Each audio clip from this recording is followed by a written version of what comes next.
What a match, what a match! কি দেখলাম আজকে! আসলে ব্রাজিল বনাম জাপানের খেলা দেখার পর থেকে অপেক্ষা করছিলাম জার্মানির খেলা দেখবো, জার্মানি বনাম প্যারাগুয়ে ম্যাচ। কারণ জার্মানি নিয়ে তো অনেক ধরনের কথাবার্তা হচ্ছিল। কি খেললো ভাই জার্মানি এবং প্যারাগুয়ে! অদ্ভুত খেলা খেলেছে, দারুণ দারুণ, এক কথায় দারুণ, জবাবহীন খেলা খেলেছে। বিশেষ করে প্যারাগুয়ের কথা বলতে হয়, একেবারে এই দলটা যে কি খেলেছে।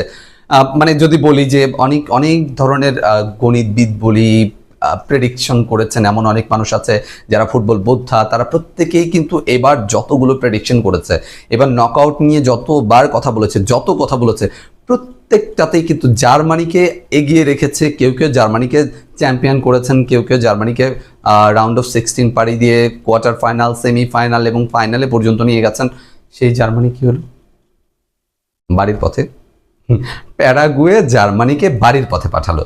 কিভাবে সেটা একটু বলি। কেন বলছি যে এই ম্যাচ, অর্থাৎ যারা ব্রাজিল এবং জাপানের খেলা দেখে ঘুমিয়ে গেছেন, ভাই কি মিস যে করলেন আপনারা! সত্যি আপনারা অনেক মিস করলেন, দারুণ একটা খেলা মিস করলেন। এখন পর্যন্ত বিশ্বকাপ ফুটবল 2026 এই আসরে যতগুলো ম্যাচ হয়েছে, আমার মনে হয় এই ম্যাচটা বেশ বেশ রোমাঞ্চকর ছিল এবং দারুণ একটা ম্যাচ হয়েছে। এই ম্যাচে অসংখ্যবার ফাউল হয়েছে, কারণ দুই দলের খেলোয়াড়ই একে অন্যের ওপর যেভাবে ঝাঁপিয়ে পড়েছে, মানে শরীরই খেলা হয়েছে অনেকটা, বলা যায় যে পায়ের খেলা তো হয়েছে, পাশাপাশি শরীরের খেলাও হয়েছে। কে কত কুস্তি জানে বা কত জোর আছে সেটাও দেখা গেছে। এই ম্যাচে ছয়টা কার্ড দেখানো হয়েছে, 6টা হলুদ কার্ড দেখানো হয়েছে, যদিও লাল কার্ড একটাও হয়নি। 6টা হলুদ কার্ড ছিল এবং 4টা হলুদ কার্ড ছিল প্যারাগুয়ের বিপক্ষে এবং 2টা হলুদ কার্ড ছিল জার্মানির বিপক্ষে। আর এই পুরো ম্যাচটা হয়েছে 120 মিনিটের। ভাই যদি ইনজুরি টাইম ধরে বলি তাহলে 130 অথবা 132 মিনিটের খেলা হয়েছে। অর্থাৎ প্রথমার্ধ, দ্বিতীয়ার্ধ এবং এই যে দুইটা মিলিয়ে আমরা প্রায় দেখেছি যে 102-3 মিনিটের খেলা হয়েছে। তারপর 15 মিনিট এবং তারপর আবারও 15 মিনিট, মোট 30 মিনিট অতিরিক্ত সময় খেলেছে দুই দল। এইখানে আরেকটা ঘটনা ঘটেছে, সেটাও একটু বলি। সেটা হলো যে প্রথমে প্যারাগুয়ে গোল করে জুলিও, সেই গোল করে প্যারাগুয়েকে আগায়, মানে এগিয়ে দেয় এবং তারপরে এই মানে এগিয়ে যাওয়া এক গোলকে শোধ করেন কাই, অর্থাৎ জার্মানির কাই এই গোল শোধ করে সমতায় ফেরেন।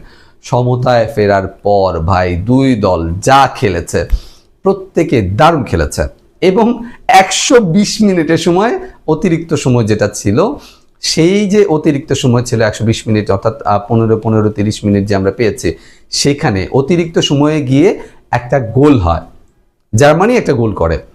কিন্তু এই গোলটা যখন করে তখন এই গোলটা করেন জোনাথন তাহ। সে গোল করার সময় প্যারাগুয়ের যে গোলকিপার ছিল, সেই গোলকিপারকে জার্মানির একজন খেলোয়াড় ফাউল করে, গোলকিপারকে ফেলে দেয়।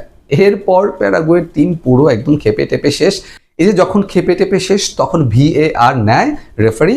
নেওয়ার পরে সেই VAR এ দেখা যায় যে এটা একদম স্পষ্ট ফাউল ছিল, ফাউল থাকার কারণে ওই গোলটা বাতিল হয়ে যায়। এই যে একটা সমতার মধ্য দিয়ে শেষ হলো 120 মিনিটের খেলা।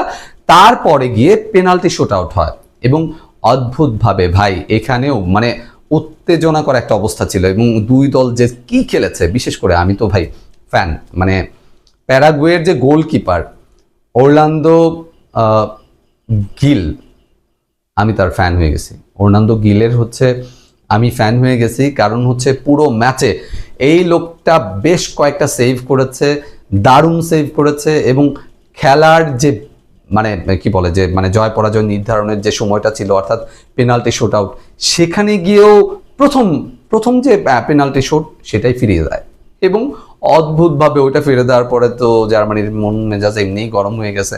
তারপরে চেষ্টা করেছে তারা মানে গোল ঠিকঠাক করার, এবং তারা যখন 5টা শুট করলো তখন তাদের ছিল 3টা গোল এবং প্যারাগুয়েরও 3টা গোল ছিল, কারণ প্যারাগুয়েরও 2টা মিস করে ফেলে।